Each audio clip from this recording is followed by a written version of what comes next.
Chers amis, l'actualité législative européenne vous concerne directement. C'est désormais une habitude, vous le savez. À chaque session plénière du Parlement européen, je reviens vers vous pour faire le bilan de cette semaine de travaux parlementaires à Strasbourg.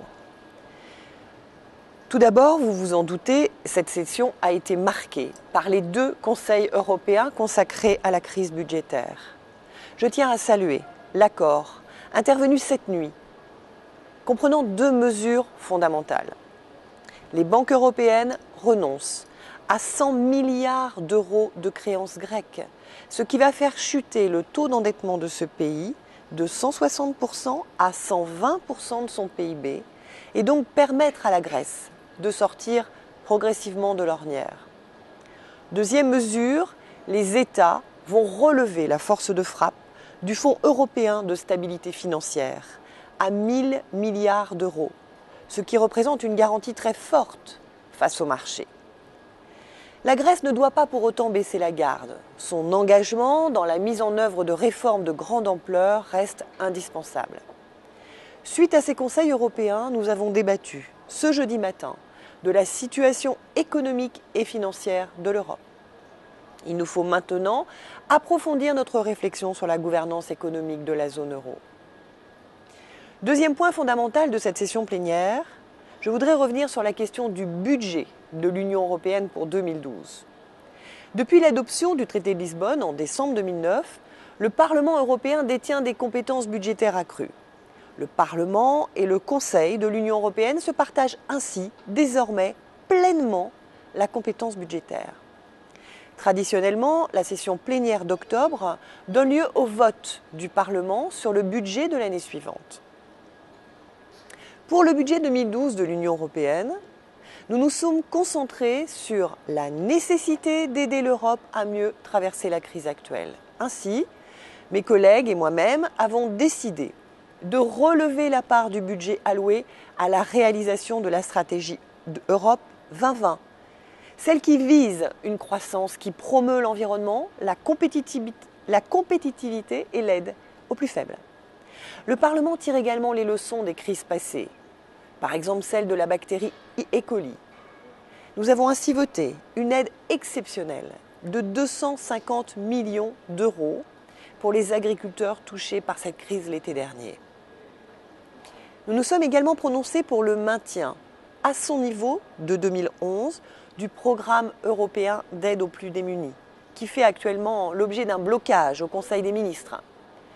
Devant tous ces défis, mais dans un contexte d'austérité budgétaire, nous avons également su nous montrer responsables.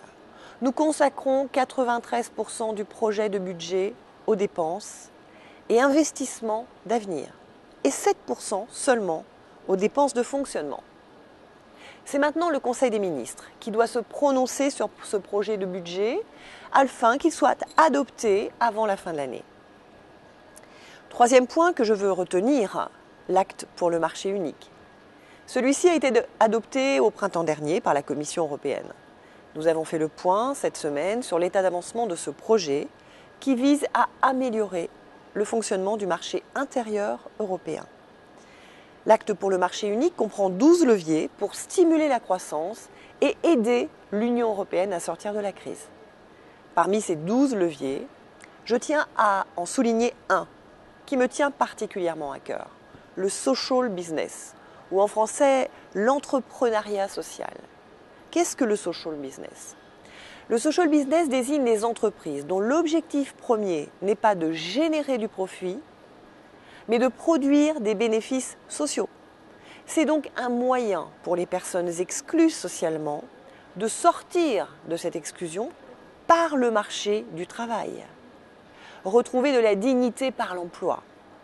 À l'heure où nous déplorons la spéculation à outrance et la recherche sans fin du profit, de telles initiatives doivent retenir toute notre attention.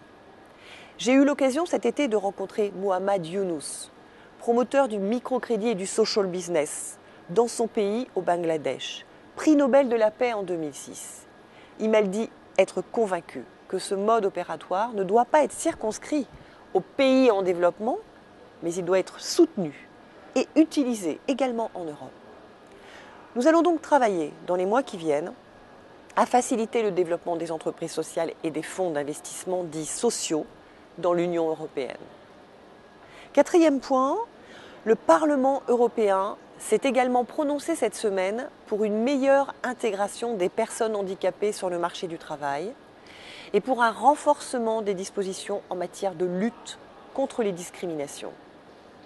Souvent victimes d'exclusion sociale, les personnes en situation de handicap ont besoin de notre soutien et de notre action. Rappelons que 16% de la population totale de l'Union européenne vit avec un handicap. Or, plus de 60% des personnes handicapées sont sans emploi et un quart d'entre elles sont en situation de pauvreté. Heureusement, des progrès sont en marche. Cette résolution a été portée par le premier et seul élu malentendant au Parlement européen. À nous d'agir pour qu'il ne soit pas un exemple isolé de parfaite intégration. De nombreuses autres questions ont été abordées cette semaine et je vous rappelle que vous pouvez suivre la session en direct sur le site internet du Parlement européen et retrouver l'ensemble de mes interventions sur mon site internet et ma page Facebook. Il est maintenant temps, pour moi, de regagner la ville de Tours et mon eurocirconscription Massif Central Centre, où je serai au contact de mes concitoyens tout au long du week-end. À très bientôt.